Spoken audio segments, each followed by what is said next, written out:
j'espère qu'on va enfin aborder les questions de fond.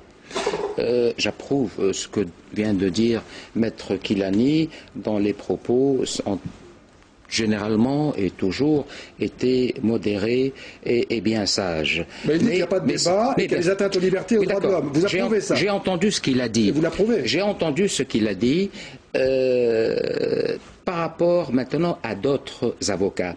Parce que c'est cela l'analyse objective. Il n'y a pas une corporation... fût-elle celle des journalistes, n'est-ce pas? C'est Régis Debray qui a commis un livre remarquable qui s'appelle L'emprise sur le métier de journaliste. Régis Debray n'était pas un infâme réactionnaire, une analyse remarquable. Toute corporation se considère comme étant douée d'un pouvoir sacré, comme doué d'infaillibilité. Non, dans toutes les corporations, il y a des brebis galeuses. Alors, par rapport au journalisme, c'est une note d'humour que je voudrais... que vous vouliez aborder les problèmes de fond. De fond. Alors, les problèmes de fond. Vous savez, sur les avocats, ce que disait Alexis de Tocqueville, il disait... mais c'est méchant ce que disait lui. Moi, j'ai beaucoup d'estime et de respect, je me répète. Bourguiba était avocat. Oui, bien sûr. Mais c'est pour cela que je le dis, justement. Les problèmes de fond. Mais Ben Ali n'est pas avocat, voyez-vous. Alors, c'est pour ça que je cite Alexis de Tocqueville qui disait sur les avocats... Les problèmes de fond, monsieur l'ambassadeur, si vous voulez les aborder. Je suis dans les problèmes de fond, vous allez comprendre. Vous allez comprendre. Il disait, les avocats, lorsqu'ils ne sont pas au pouvoir, ce sont les plus révolutionnaires. Et lorsqu'ils sont au pouvoir, ce sont les plus réactionnaires. Alors, le même Tocqueville disait, parce que vous avez dit tout à l'heure, je ne généralise pas, c'est pour justement pouvoir décompresser un peu et rire avec quelques notes spirituelles, n'est-ce pas? Tocqueville disait, et là je suis dans le débat de fond, par rapport à la démocratie, vous avez dit tout à l'heure que c'est-à-dire le président, a donné la liberté économique et puis pour la liberté politique on attendra. Non, les choses sont plus complexes en termes de sciences politiques et de philosophie politique. Le même Tocqueville parle de la démocratie comme fait social et de la démocratie comme type de gouvernement. Pour Tocqueville, qui était, n'est-ce pas, aussi un philosophe du progressisme et de la liberté, hein, pour Tocqueville, il disait qu'il ne peut pas y avoir de démocratie comme type de gouvernement, c'est-à-dire comme régime, sans qu'il y ait au préalable, une démocratie comme fait social. Démocratie comme fait social, c'est-à-dire, à mes yeux, sur la fin du 19e siècle.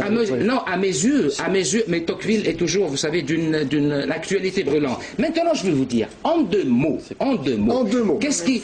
Les manifestations ont double cause. Ils ont une cause endogène et une cause exogène. Endogène, c'est quoi? Endogène, c'est que nous avons un très grand nombre de diplômés tous les ans qui arrivent sur le marché. Le président Ben Ali, depuis 88, essaye avec nos frères maghrébins de constituer et de lancer le Maghreb arabe. Pourquoi? Mais parce que justement tous les pays vont confronter ce problème. Nous avons un volume. Un débat, monsieur l'ambassadeur. La deuxième cause est exogène. Je suis obligé de vous presser un peu. Non, mais juste en deux mots. Ça doit être un débat. Le volume des chômeurs diplômés est extrêmement important par rapport à la capacité de résorber ces diplômés.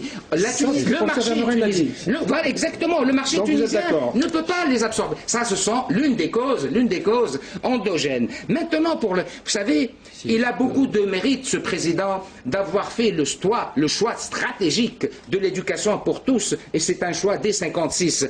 Monsieur Ben Youssef vous répond. Excusez-moi, monsieur l'ambassadeur. Je termine. Il faut que ce soit un débat. Il a préféré gouverner un pays éduqué et non pas un pays ignorant. Monsieur l'ambassadeur, vous gagnez vous aussi à ce que ce soit un vrai débat. Il faut que ça soit un vrai débat. Ça fait 10 minutes qu'il parle. Personnellement, si je suis tunisien et que je suis jeune, probablement qu'il y a beaucoup de choses que je n'aurais pas compris. Aujourd'hui, les gens attendent de notre gouvernement, du gouvernement, des gens qui sont capables de nous faire sortir de cette crise-là, une réponse qui est à la hauteur de leurs aspirations et au moment qui donne envie aux gens de dire on y croit. Je crois que jusqu'à maintenant, par rapport à cette crise, je ne veux pas sortir de la crise malgré tout, je veux parler de cette situation-là. Jusqu'à maintenant, la réalité depuis le 17 décembre, finalement après le suicide, puisque c'est un suicide maintenant, de Mohamed Bouazizi, on n'a pas senti qu'il y avait une volonté d'aller au-delà et de se poser les vraies questions, ou au moins d'aborder les débuts de réponses que les gens attendent. Et les gens attendent des choses très très simples. Les gens attendent des messages politiques forts qui disent la situation politique. Le président est intervenu. S'il vous plaît, vous avez parlé. Voilà. Le remaniement, il n'a pas abordé. On ne peut pas résoudre une crise sociale, politique, pour moi aussi, parce qu'elle traduit le fait que le pays n'a pas des leviers pour affronter ses propres problèmes collectivement. Finalement, ils n'ont pas été résolus. Il y a un certain nombre d'opposants qui ont été déjà touchés par la répression et qui sont en prison. Il y a un certain nombre de partis qui continuent à être interdits en Tunisie. Il y a des opposants qui sont à l'étranger, qui malgré tout, aujourd'hui, le message le plus fort, comme en 81, comme à la sortie de la première crise de 78, le message qu'attendent les gens, c'est vraiment un message politique très fort de dire, voilà, on change les règles du jeu politique en Tunisie. Ce message peut venir d'où? C'est un message d'opposition. Vous avez dit tout à l'heure qu'il n'existait pas. Oui, disons qu'il y a une opposition, parce que dans tous les pays du monde, il y a une opposition, mais elle a eu beaucoup de tracas dans les dernières décennies, et cette opposition, finalement, elle n'est pas actuellement structurée en organisation politique forte, qu'elle soit de gauche, qu'elle soit libérale, démocrate, ou qu'elle soit islamiste.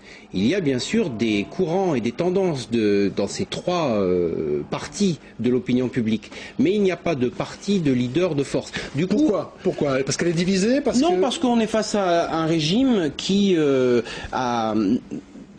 Il ne faut pas se tromper sur la nature des régimes. C'est un régime autoritaire, mais extrêmement sophistiqué.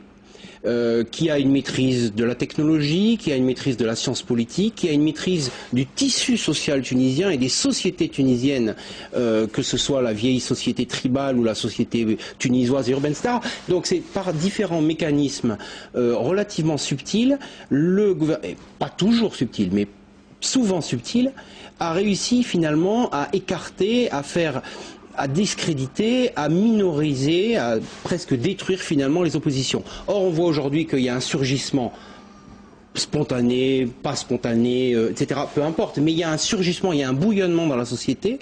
Et le problème pour les années à venir, c'est pas tellement à très court terme, parce que la puissance de l'appareil d'État, à mon avis, va d'une manière ou d'une autre endiguer ce mouvement. C'est à terme, quelles sont les perspectives? Le président Ben Ali est un homme d'un certain âge. Un jour, il mourra. Il n'a pas de descendants connus en termes d'héritier, comme ça se passe dans beaucoup de pays du monde. Dans beaucoup de pays du monde arabe, il n'a pas un fils. Donc, un jour, il faudra qu'il y ait un nouveau régime. Et de ce point de vue-là, on ne voit pas au jour d'aujourd'hui quelles peuvent être les perspectives de changement. Et c'est là, peut-être, actuellement, à partir de maintenant, que peuvent se structurer des forces politiques. On arrive au terme du débat, monsieur l'ambassadeur, vous étiez minoritaire sur ce débat, donc je vous donne la parole en dernier, mais attention, on a moins d'une minute, donc il faut que vous donniez une conclusion assez courte. Vous êtes bien aimable, moi je tiens à dire ici, et de la façon la plus solennelle, d'abord j'exprime mes condoléances, et je le dis avec émotion par rapport à ce Tunisien qui est mon compatriote et qui s'est immolé par le feu et qui est décédé, que Dieu ait son âme. Je tiens à dire ici que le président qui dirige la Tunisie depuis 87, il la dirige avec le souci constant de faire de ce pays un pays développé, un pays paisible, un pays ouvert sur le monde, un pays tolérant et un pays démocratique, évidemment. Tout cela se fait graduellement. Cela ne s'invente pas. Cela ne s'improvise pas en quelques années. C'est une construction de tous les jours. C'est un challenge de tous les jours. Et c'est l'effort de tous les Tunisiens. Effort que certains nihilistes veulent détruire pour instaurer un régime théocratique, n'est-ce pas? Moi, c'est ça que je veux dire. C'est un président qui a fait le choix stratégique de gouverner un peuple éduqué et non pas un peuple maintenu dans l'obscurité de l'ignorance. Merci beaucoup. Comme certains. Merci à chacun et à tous d'avoir participé à ce débat. Merci à vous, monsieur l'ambassadeur, d'être venu. Merci d'avoir représenté tous ces points de vue. Et merci à vous, bien sûr, d'avoir suivi ce débat. Vous pouvez d'ailleurs continuer la discussion, vous le savez, sur la page Facebook, le débat de France 24. Et on se retrouve demain, ici même,